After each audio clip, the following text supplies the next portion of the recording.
Shalom, selamat pagi, saudara-saudara yang terkasih dalam Tuhan Yesus Kristus. Renungan harian kita pada hari ini diambil dari Kidung Agung pasal yang ke-7, ayat yang 1 sampai yang ke-5. Judul artikel daripada renungan hari ini adalah Mencari Jodoh. Seseorang pernah menyampaikan pendapatnya tentang bagaimana seorang gadis memikat lawan jenisnya. Pendapat itu kira-kira berbunyi begini. Seorang wanita yang hanya cantik parasnya akan memikat pria penggoda. Seorang wanita yang cantik hatinya akan memikat pria kekasih hati. Seorang wanita berkarakter akan memikat pria sejati. Gagasan inspiratif yang pantas direnungkan oleh siapa saja yang serius berniat untuk mencari pasangan hidup, bukan? Kitab Kidung Agung sejatinya memang berisi madah cinta dua sejoli yang sedang memadu kasih sebagai pasangan suami istri. Meskipun berlatar belakang kisah percintaan manusia, namun itu merupakan miniatur dari sebuah relasi kasih sayang yang berasal dari Allah. Artinya, berlaku prinsip-prinsip keluhuran yang serupa senada. Salah satunya, prinsip kesepadanan. Seorang putri yang berwatak luhur, berhasil memikat atau menawan hati seorang sang raja. Kesepadanan sudah ditetapkan Allah sejak pasangan suami istri pertama di Taman Eden, bukan? Dia yang bermutu mengundang datangnya yang bermutu juga. Di zaman kekinian, upaya pencarian jodoh memang suatu pergumulan tersendiri. Baik bagi pemuda awam pemudi Kristiani. Jalur perkenalan melalui jaringan internet pun marak. Namun ada satu prinsip Alkitabiah yang penting yang senantiasa dipegang ialah kesepadanan. Prinsip ini justru dimulai dari siapa diri kita, bukan siapa calon pasangan kita. Bagaimana karakter serta pembawaan diri kita, keluhuran jiwa kita, kematangan sikap kita. Sebab lawan jenis yang serius mendekati pasti tidak akan jauh dari situ. Yang tidak bersepadan tidak mungkin berjodoh. Prinsip umum juga berlaku dalam hubungan khusus lawan jenis.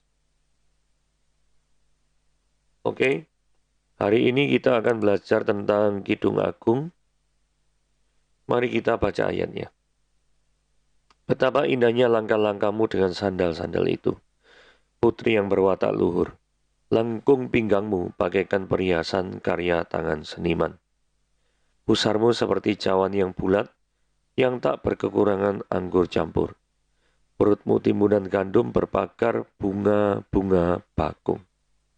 Seperti anak rusa, buah dadamu, seperti anak kembar kijang.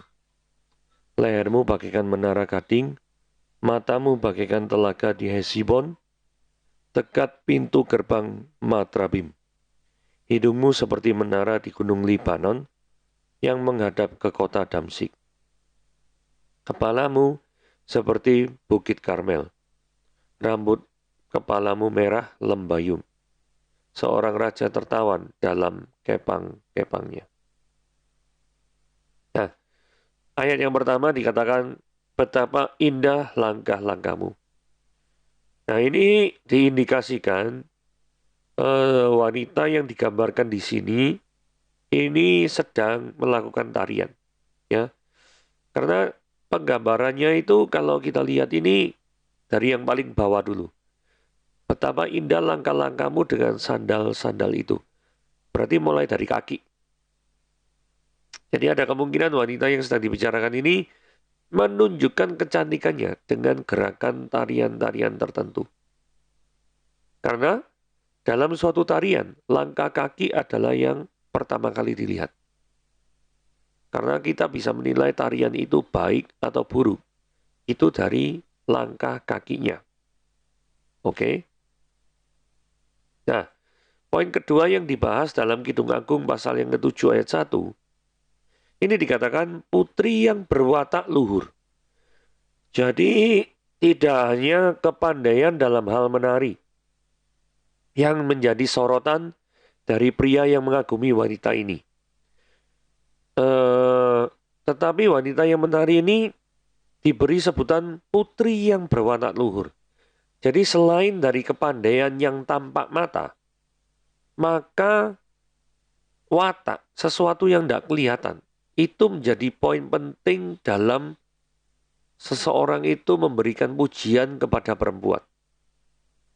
Nah, karakter seorang dan cara berpikir dari seseorang yang seringkali tidak terlihat itu jauh lebih penting dari apa yang kelihatan. Mengapa kok demikian? Karena apa yang kelihatan itu hanya ekspresi dari apa yang tidak kelihatan. Kalau dalam konteks ini tarian, ketika mereka menggerakkan atau perempuan ini menggerakkan daripada langkah-langkah kakinya, itu hanya merupakan ekspresi dari apa yang tak kelihatan, yaitu cara dia berpikir, cara pikirnya. Karena tidak mungkin dia menggerakkan tanpa sadar. Pasti dia dengan suatu kesadaran tertentu. Nah, di dalam sesuai dengan renungan hari ini, dalam mencari jodoh, karakter adalah suatu hal yang sangat-sangat penting, yang perlu dipertimbangkan oleh seseorang. Terutama dalam hal ini dikatakan, disebut putri yang berwatak luhur. Nah, poin yang ketiga dari Kidung Agung pasal yang ke-7 ayat 1, disebutkan di sini adalah, lengkung pinggangmu bagaikan perhiasan, karya tangan seniman. Jadi, keindahan tubuh fisik seseorang harus melibatkan atau mengingatkan kita terhadap pencipta kita. Karena ayat ini menghubungkan antara lekuk pinggang dengan karya tangan seniman. Bukankah Tuhan itu memiliki tangan seorang seniman? Buktinya, kecuali orang kembar ya. Orang kembar pun ada beda. Muka, wajah daripada kita, penduduk dunia 7 miliar ini, nggak ada yang sama tuh. Paling banter mirip-mirip. Itu menunjukkan bahwa sang pembuat daripada manusia, sang pencipta daripada manusia, itu adalah seniman yang sangat agung. Jadi kemampuan kita yang kelihatan, yang memungkinkan sekali, membuat kita tuh dipuja-puja oleh banyak orang. Ingatlah bahwa semuanya itu berasal dari karya sang seniman, yaitu Tuhan saja. Jadi melalui 3 poin ini, terutama poin yang terakhir, itu mengingatkan kita. Kenapa? Kepada betapa kita tuh tergantung penuh kepada Tuhan. Karena segala kemampuan yang kita punya, itu hanya berasal daripadanya. Ayat yang kedua dikatakan, pusarmu seperti cawan yang bulat, yang tak kekurangan anggur campur, perutmu timbunan gandum berpakar bunga-bunga bakung. Gagasan tentang bentuk tubuh yang indah dengan warna dagingnya, yang tampak melalui pakaian semi-transparan, yang bergerak dengan anggun, seperti anggur encer di piala kaca. Jadi pusar digambarkan seperti cawan bulat yang tak kekurangan anggur campur. Itu menunjukkan, ini gini ya, ini kan Timur Tengah, menunjukkan mungkin itu merujuk pada pakaian transparan, karena anggur campur itu sifatnya adalah encer, sedangkan cawan bulat yang digunakan sifatnya seperti kaca, sehingga ada unsur pengertian bisa melihat see-through gitu ya, bisa melihat ke dalam. Jadi ada kemungkinan seperti ini maksud daripada Kidung Agung 7 ayat 2 ini. Memang kalau kita biasa melihat misalkan tari perut atau belly dance, itu memang pusarnya memang kelihatan. Nah, ini disebut, yang kedua adalah perutmu seperti timbunan gandum. Nah, ini timbunan gandum ya. Jadi ada indikasi memang perempuan yang dianggap cantik di Timur Tengah kuno itu perutnya memang tidak rata-rata banget gitu ya. Tidak flat gitu ya. Tapi perutmu seperti timbunan gandum. Nah, ini sekali lagi timbunan ya, bukan gudang gandum ya. Gudang gandum itu jemblung namanya ya. Itu Ngawur kalau gudang gandum. Ini timbunan gandum. Ya. Jadi nah ini ada seorang penafsir yang namanya Wettstein, tumpukan gandum dengan bunga lili. Nah, dikatakan bahwa gini, di Suria warna gandum ini dianggap sebagai warna terindah yang dapat dimiliki oleh tubuh manusia. Jadi munculnya tumpukan gandum seperti itu sangat menyenangkan bagi seorang petani. Jadi mengilustrasikan perut seperti timbunan gandum, apalagi berpagar bunga-bunga bakung. Esensinya adalah itu sangat-sangat menyenangkan, sangat-sangat menghibur. Terutama ya, bagi orang-orang yang melihatnya dan yang mengerti konteks saat itu. Ayat yang ketiga dikatakan, seperti dua anak rusa buah dadamu seperti anak kembar kijang. Nah, jadi penggambaran bagian tubuh dari sang penari ini dimulai dari bawah ya. Saya seperti tadi saya sudah katakan, mulai dari langkah kaki dengan sandal, kemudian pusar, kemudian perut, nah kemudian naik ke buah dada. Penggambaran buah dada yang seperti anak kembar kijang menunjukkan kesempurnaan bentuk. Dan hal ini membuat penulis Kidung Agung ini mengagumi wanita yang bersangkutan. Nah, ayat yang keempat dikatakan, lehermu bagaikan menara gading, matamu bagaikan telaga di Hesibon, dekat pintu gerbang Batrabim. Hidungmu seperti menara di Gunung Libanon, yang menghadap ke kota Damsik. Menara gading ini mengacu pada beberapa menara tertentu ya yang mungkin dibangun oleh Salomo di dalam 1 Raja-Raja 10 ayat 21. Jadi kalau lehernya bagian menara gading itu artinya lehernya tuh berjenjang gitu ya. Jadi kalau dalam bahasa Jawa ndak gundek gitu lehernya gitu ya. Nah ini seperti itu. Kemudian matamu bagaikan telaga di Hesibon. Nah telaga di Hesibon ini merujuk pada kolam sebenarnya. Nah, kolam ini dikatakan itu mata air yang sangat bening dan besar.